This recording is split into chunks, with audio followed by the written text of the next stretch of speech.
West Tigers season preview 2025. They've been down in the gutter in the wooden spoon for 3 years. Can they turn it around in 2025? With the biggest signing of the year, Jarome Luai.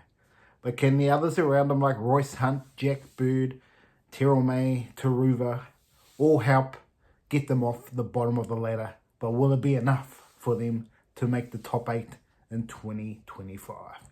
Yes, welcome back to Barry Charles Footy Show, the one-stop shop for everything rugby league. And today we are going to talk about the West Tigers. Yes, we're going to go through their best 17, in my opinion, on where they should be, where they should play, and what's the likelihood of them actually delivering anything like a premiership, as some people are miraculously hoping. That ain't going to happen, but let's have a look at what the Tigers could do in 2025. Let's get to it. Yes, the West Tigers. Best 17. Well, let's start off with fullback folks. And clearly, number one, Jarome Luai.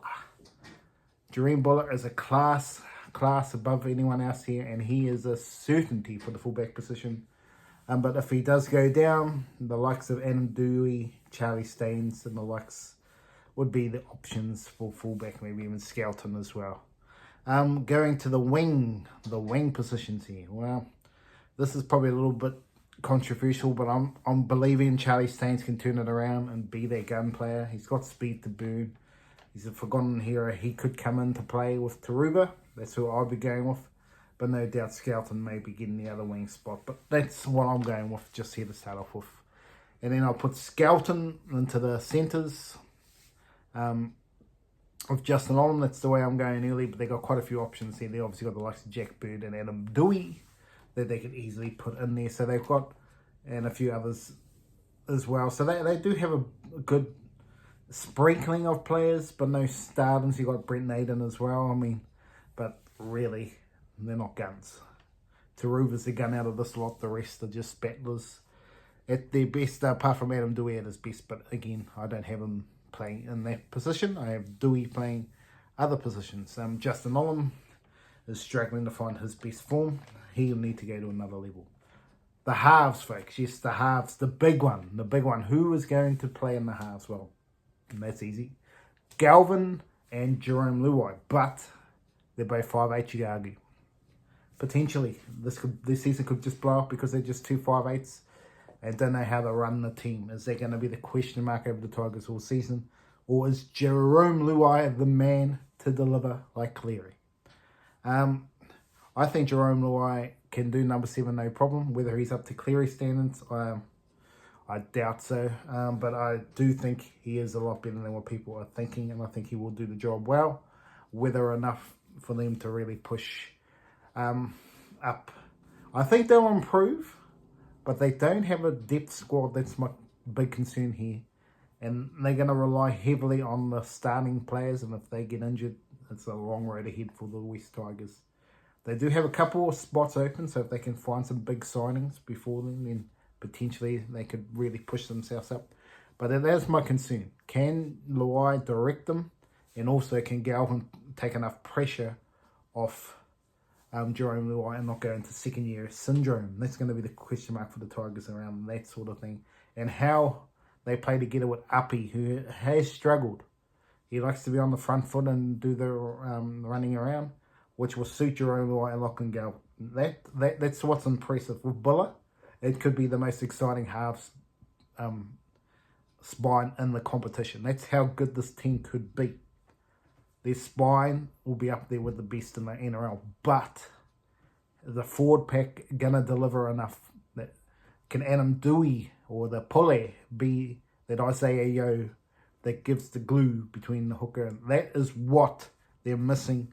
Can they get that? And the grunt up front as well is probably the big question mark. I know they've brought Hunt and Terrell May for that reason, but are they guns?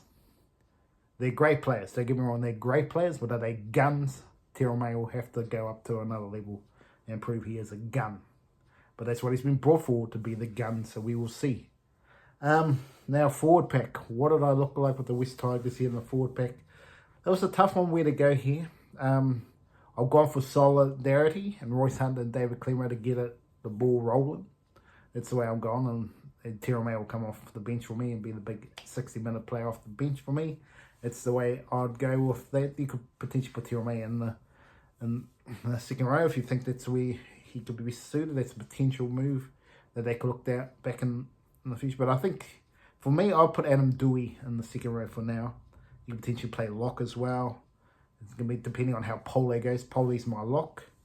So yeah, Adam Douhehi, he gets one of my positions in the second row there. With Samuel Fine, who'll be playing great football, he gets the other spot for me in the starting team as the other second rower.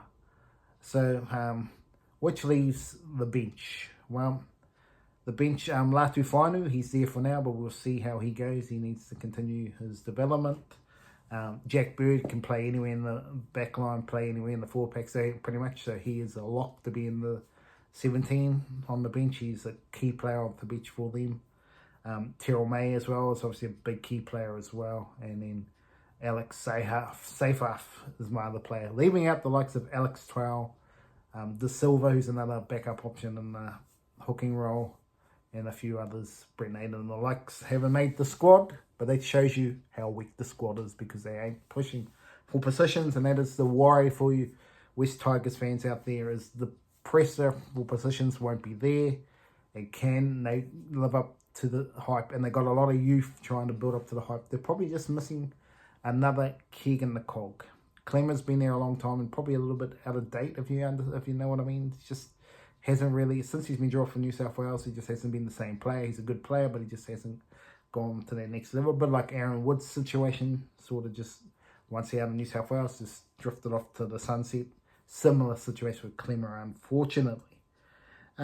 So yes, the big signings, obviously, Luai, Taruva, Terrell May, they're the three big signings. Royce Hunt, obviously, a good signing as well. But those are the three big signings for the Tigers. Can they get themselves off the bottom of the ladder? Well, if Jarome Luai gets injured, I think they're the bottom of the ladder. That's what I mean. This squad is better, but it is not a premiership winning squad. I'd say they might have 10 players that could be premiership winning squad.